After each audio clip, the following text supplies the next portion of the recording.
psychology, fitness, and just living a healthier lifestyle. I'm Dr. Caren, the sports psychologist at Transform, and today we're going to be talking to Raj, who's the fitness coach here at Transform. Welcome, Raj. Hi, how are you? Good? Thank you. So Raj, tell us a little bit about yourself, how you got into fitness, what made you want to work with people. Yeah, it's a very good thing. I came into fitness in 2009 and I was working with a fitness coach in India, that's Dr. Caren. He's a strength and a conditioning coach. He's a very good coach in India. He's basically working in a corrective fitness, which I came to know from him, basically. In every gym I go in India, I see that a lot of things which goes, like people are not careful about the corrective things, people are not doing things correctly, people are using wrong methods of training, more focusing on cardiovascular exercises, using more of treadmills, things like that. So he's a person who introduced how to work without a treadmill, how you can keep the machines away, like cross trainers and things, and work more on strength, work more on your primal movements. So he's a guy who showed how to come up with the new ideas and how to modernize the fitness. He talked about more about making a body posture correct than training. So training is important, but morely he was into posture corrections, mobility, flexibility. First, correcting the movement. If a body movement is not good, then we cannot work on it correctly, right?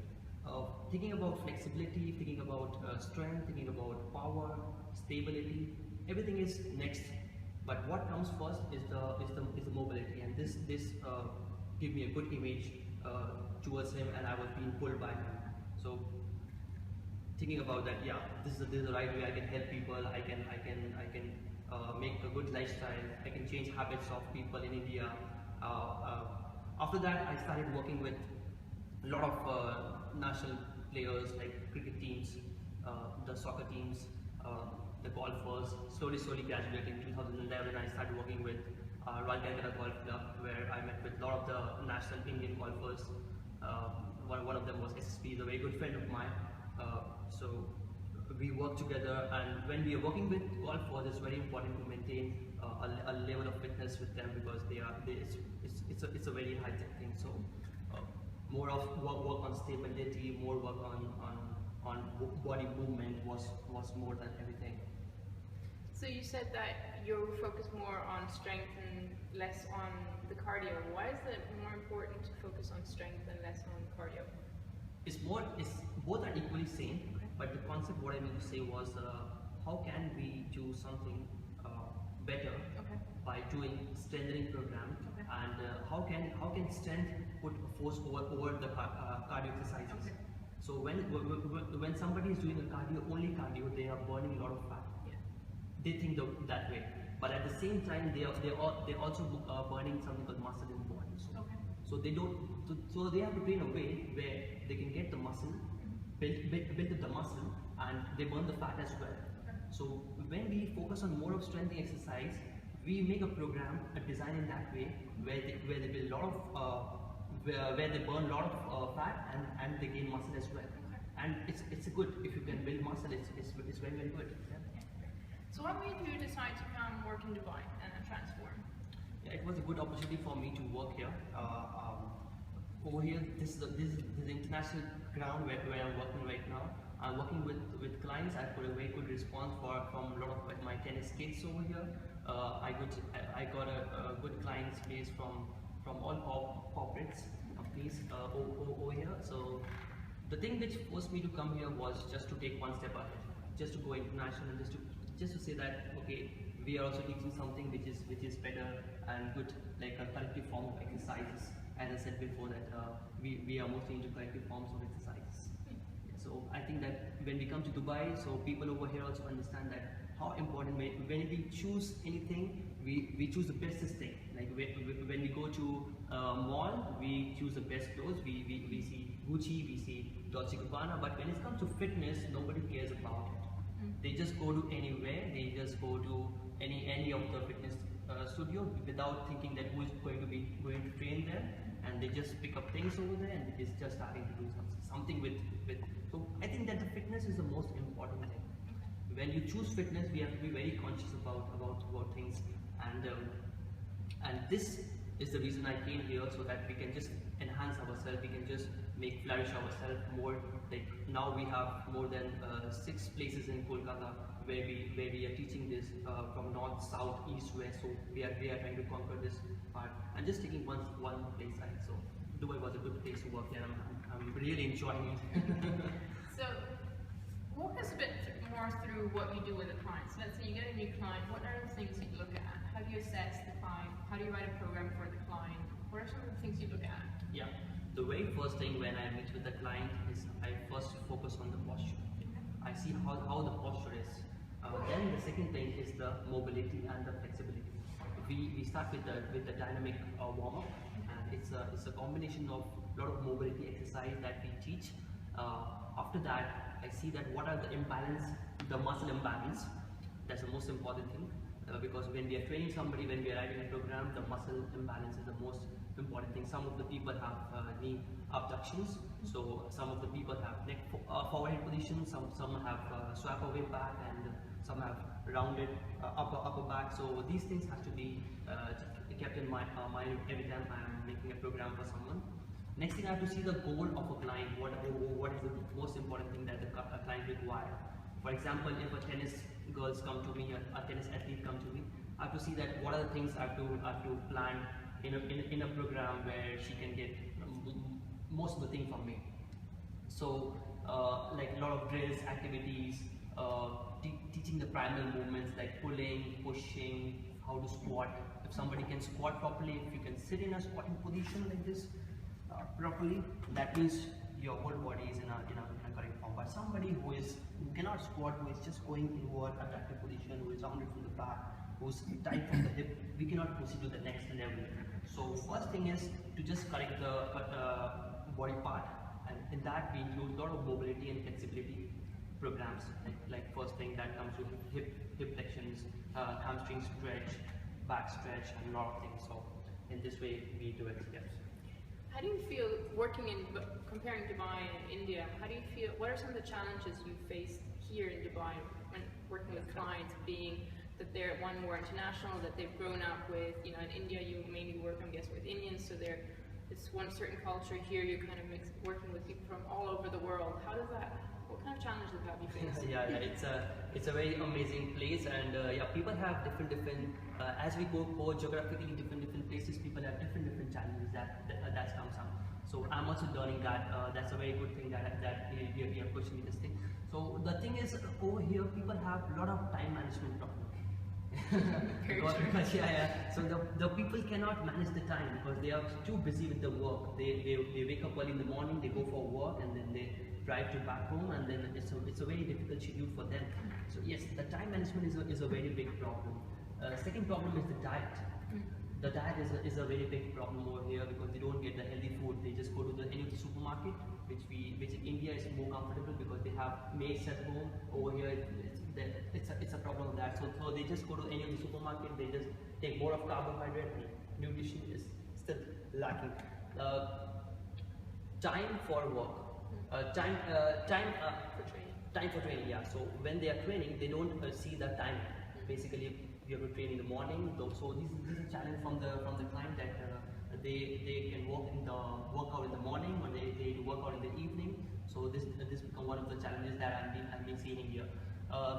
When I was training tennis kids, they were having a lot of problems with the psychology of the parents. So that's become that I was thinking that this is also one reason and can be a challenge for my clients, for my athletes who is at the age from 8 to 14 years, where the parents think they should go to work out in a fitness studio or they should not work out. So making them understand, making them realize that how important it is to work for an 8 years kid, because we can teach them more correctly how to maintain the body. And when they learn at the age of 8, it's a very good start.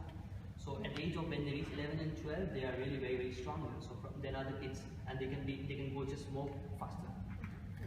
These are things which I've been the challenges which I normally face for my clients. Because you talked a lot about kids. Do you mainly work with kids or both adults and kids? I've been working with both of them, you can say. I've been working with adults, I've been working with kids, because in India we have a studio where both kids and adults are being trained together. But yes, the program is different for both of them. We don't follow the same program for both of them. Okay, great. And what are some of the challenges? I mean, you mentioned that your clients face nutrition challenges, time management challenges. How do you deal with that? Or how do you support your clients to learn better about time management, or getting them more, I know here in Dubai, sticking to time management is one thing, but also sticking to your training program is tough. How do you support your clients and motivate your clients to stick to your training program that you write them? Yes, motivation is very important in training. In any if you don't have a motivation to train, if you don't have motivation to come up with things, the things are not going to work out. A client has to be really very motivated, because more of negative energy a body has, so it's very difficult to make them in a positive schedule and train the mind in a very positive way, so that they can come regularly every month to me and they can train themselves. Yes, I use some of the tools regarding motivations. I just keep them telling them to make a goal for themselves. That's the most important thing.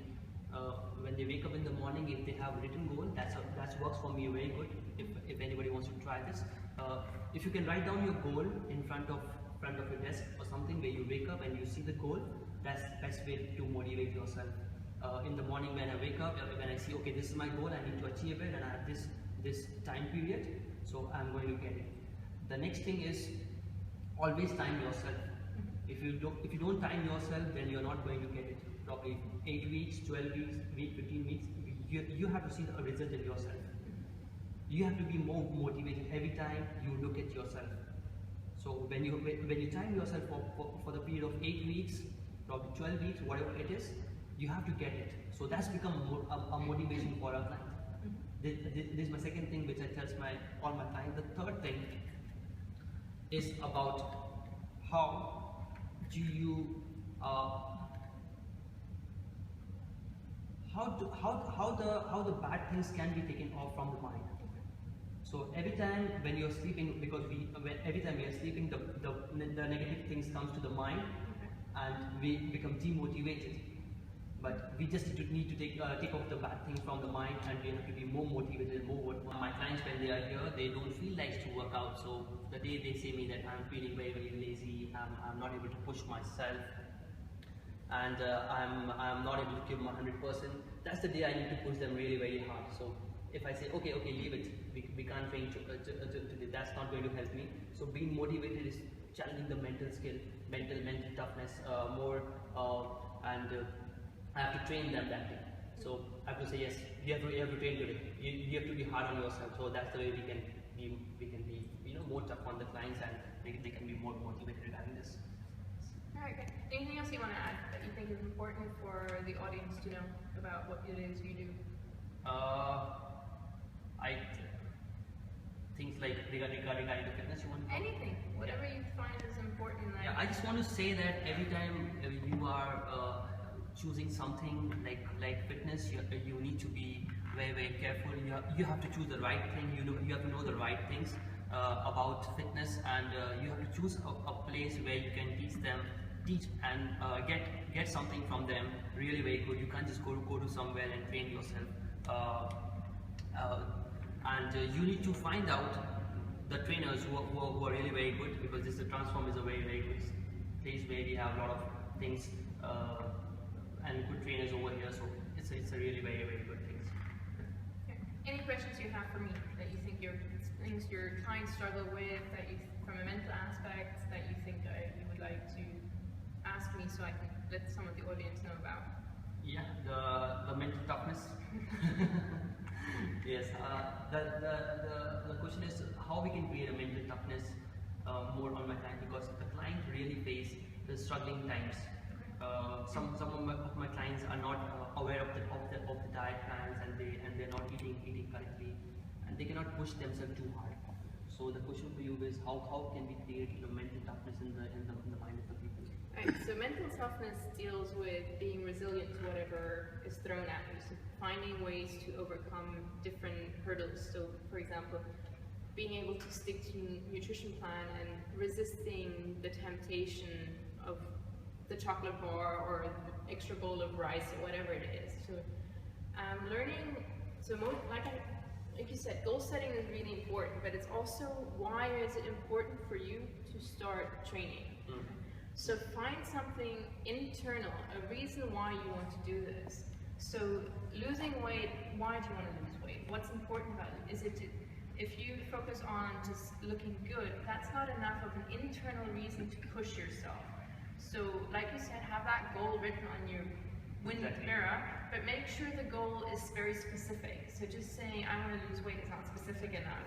Make sure that the goal says, okay, you want to lose weight, as you said, it has to have a time frame to it. So by the end of the year, you want to have lost 10 kilos, or you want to,